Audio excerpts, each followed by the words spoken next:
You're listening to the Vocabbett podcast, where I help students improve their vocabulary for the SAT, ACT, and life itself using my unique and research-backed, story-based method. On this podcast, I'm sharing the best tips and tricks for a more enriched vocabulary and pain-free test day. Hello, and welcome to episode number 26 of the Vocabbett podcast. I'm Erica Abbott, a former English and history teacher, the author of the young adult novel Ahead of Her Time, and the founder of the eponymously named vocabulary company Vocabbett.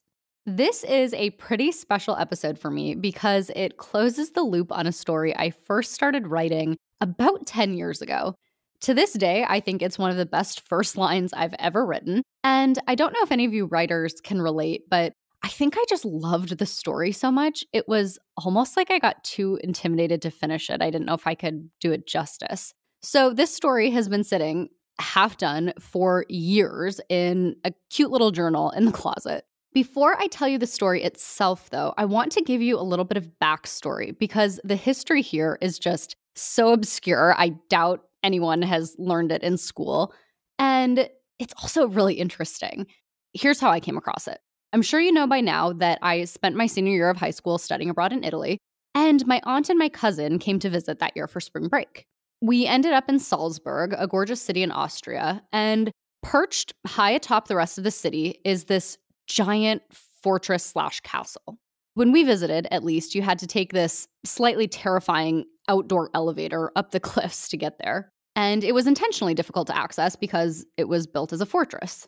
For that same reason, the walls were some 6 feet thick, at least according to our tour guide. And you guys know that I'm all about the story. I use them to painlessly boost your vocabulary at Vocabbett because when there's a story involved, we tend to remember things much easier.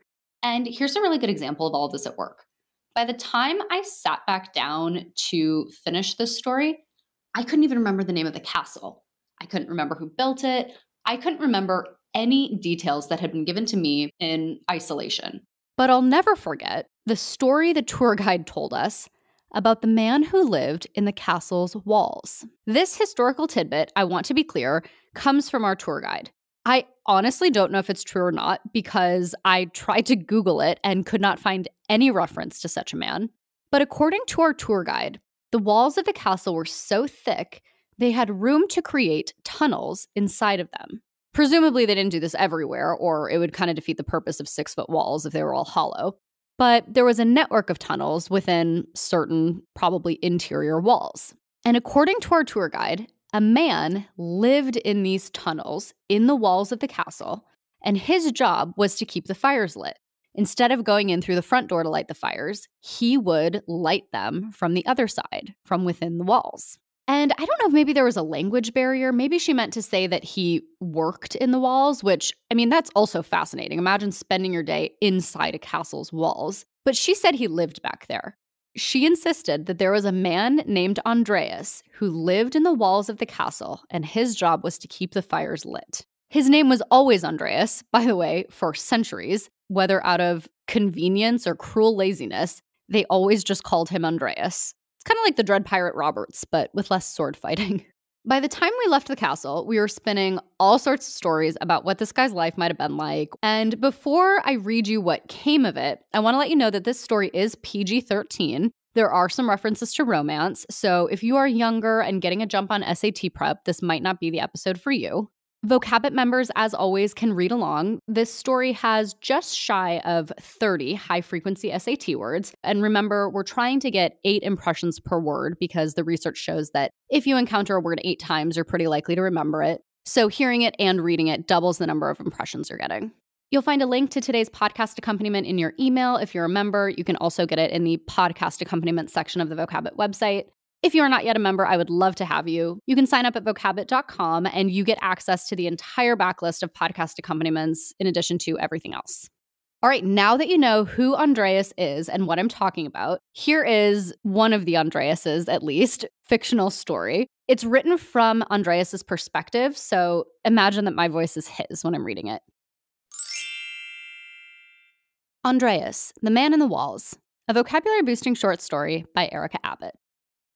I wanted to be in her bed, but I ended up in her walls instead. 6-foot-thick monstrosities built to withstand the most fortified of armies. I imagine an antisocial hermit could live quite comfortably within them, scurrying through dank passageways to keep the fires lit for the royal family. Unfortunately, I am neither antisocial nor a hermit. At least, I wasn't 20 years ago. But low ceilings and a life in darkness have taken their toll. My arms remain capable. How could they not when I do little but carry firewood? But my broad shoulders have crumbled inward, and my head no longer rests proudly above my neck. Ah, how the follies of our youth shape our lives. But this is God's amusement. Youth is wasted on the young. It all began with the dirndl. There is a terrible power coiled in those strings. They transform even the homeliest of shapes into Venus-worthy curves. But here again, I am distracted. Let me begin once more. My father was a gardener at the castle. Perched high atop the cliffs, one cannot buy a loaf of bread without setting eyes upon it. My father's position was one of great importance, even if society did not recognize it as such, for flowers were woven into the castle's history. You see, the archbishop who revitalized the castle, transforming it from a utilitarian fortress into the beauty it is today, was so in love with petunias that he hid 58 stone carvings of the flowers throughout the castle grounds. I've never seen any, of course, but presumably such sculptures are placed on the other side of the walls. When I was 8, my father began bringing me to the castle. He was training me to be his successor, and even knowing what I do now, I still smile when I think on those years. In my memory, I did little but draw beauty from the earth and admire the beauty of the princess. She and I were companions. Oh yes, the son of a gardener and the daughter of a king. Her governess would take her on walks through the gardens and, high-spirited as she would escape. One day she found me pruning a hedge, and after I, quite accidentally, nearly decapitated her, then nearly died of fear myself, we became friends, slipping away to play childish games. Her governess didn't mind, not really. By the time we were old enough for such games to become inappropriate, society was far too concerned with the weather to care that a peasant and a princess were falling in love. For in the summer of my 13th year, summer did not come. Not long enough for the flowers to bloom or the crops to grow, at least. The king sent for hothouse flowers from Italy. We contrived subtle enclosures and small hidden fires to keep the gardens vibrant. It was the start of my fire-setting days, though I did not know it at the time. By my 14th summer, I still knew little of life outside the castle and our modest cottage in the village, but I knew the world was not as it should be. Each morning, my father looked anxiously out the window, praying the snows would melt. When a fine layer still covered the earth by mid-May, my father announced that it would be another lean year. And throughout it all, I was too busy considering how to win Princess Mariah's hand to worry about something as trivial as starvation. What is food compared to love? Mariah was betrothed already, of course. She had been since birth, promised to some German princeling called Otto. She was no more enthused than I was, but when summer did not come for a third year, everything changed. Father was dismissed as palace gardener. We joined the masses in the breadlines, sleeping with vocal bellies and fear for the day to come. I should have been wiser then. I should have seen how quickly life can change, how it can snatch your dreams and your love with no remorse. And yet, I merely saw it as an obstacle, a nuisance preventing me from joining Mariah in the gardens. It was as though if I could only find my way back to the castle in those sun-filled summers, all would be right again. That's when it happened. A position arose within the castle. Not a coveted position, mind you, but the wages were good, and in my naivete, I saw nothing but opportunity. When I heard I'd be living in the castle walls, I did not think of the rats or the hours I'd toil in a smoke-filled haze. I saw only opportunity, a chance to return to the joys I once had. I knew I'd seldom see the sun, but considered it a fair trade, considering I'd be closer to my love than ever before. I'd have every reason to be in the castle, in rooms most servants never see, since I'd be tending the fires. I saw her again. Oh yes, for 2 blissful years, I saw her. We played games of all sorts as I tended the castle, free as a prince, but with a slightly more labyrinthine bailiwick. Tossing notes over hot embers, we scheduled assignations, exchanged scraps of poetry, for she had taught me to read all those years ago. Once, she asked to see what life was like behind the walls, squealing as she saw a mouse, then squealing again as I swooped her up to protect her. It's been 18 years now. 18 years since she was sent to Germany, a walking treaty to stave off conflict between 2 old men. She wept when she left, leaving me a stack of books as a final goodbye. They're all I have to remember her by. That and a fireplace grown cold. Okay, that was Andreas, the man in the walls. A little bit more serious than the stories I usually write, but I try to respect the idea and go where it takes me. As a little bonus for Vocabbett members, I've included the journal entry I wrote the day we did this tour in with today's podcast accompaniment. It's actually kind of funny looking back on it. I was pretty flippant about it, considering how long this story stuck with me.